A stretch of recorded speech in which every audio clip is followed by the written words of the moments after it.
ഇവിടെ എല്ലാം പാക്ക് ചെയ്തിരിക്കുന്ന ഫുഡ് ഐറ്റംസിൻ്റെ വെളിയിലും ന്യൂട്രി സ്കോർ എഴുതിയിട്ടുണ്ടാകും കേട്ടോ. അത് മസ്റ്റാണ്. എല്ലാ പ്രൊഡക്റ്റിൻ്റെയും ഫ്രണ്ടിൽ കാണും. ഈ നട്ട്സിനും ബീട്രൂട്ടിന് പിന്നെ ഇല ഐറ്റംസിന് എല്ലാം ന്യൂട്രി സ്കോർ എ ആണ് കേട്ടോ. പിന്നെ ചിക്കനും എ ഉണ്ട്. പക്ഷേ ജ്യൂസിനൊക്കെ സി എ ഉള്ളൂ കേട്ടോ. നമ്മളെല്ലാവരും ഇത് നോക്കിയിട്ടാണ് മിക്കവാറും വാങ്ങിക്കാറ്. ഹോട്ട് ഡോഗിന് ഡി ആണ് ന്യൂട്രി സ്കോർ. ഒട്ടും ന്യൂട്രി സ്കോർ ഇല്ലാത്ത സാധനമാണ് ഈ ഹോട്ട് ഡോഗ്. പിന്നെ ഐസ്ക്രീമും ബിസ്ക്കറ്റുകളും എല്ലാം ഇ ആണോ ഉള്ളത്. ഇയും ഡിയുമാണ്. ഒരെണ്ണത്തിന് പോലും എയും ബിയും ഉള്ളത് ഞാനിവിടെ കണ്ടില്ല. കുട്ടികൾക്കൊന്നും അത് വാങ്ങിച്ചു കൊടുത്തിട്ട് വലിയ കാര്യമൊന്നുമില്ല.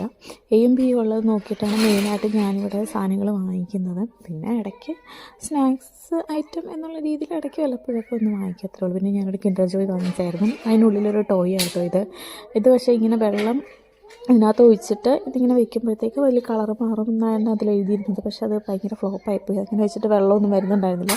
പിന്നെ ഞാൻ ആ പേപ്പർ ചുമ്മാ വെള്ളത്തിൽ മുക്കി വെച്ചു.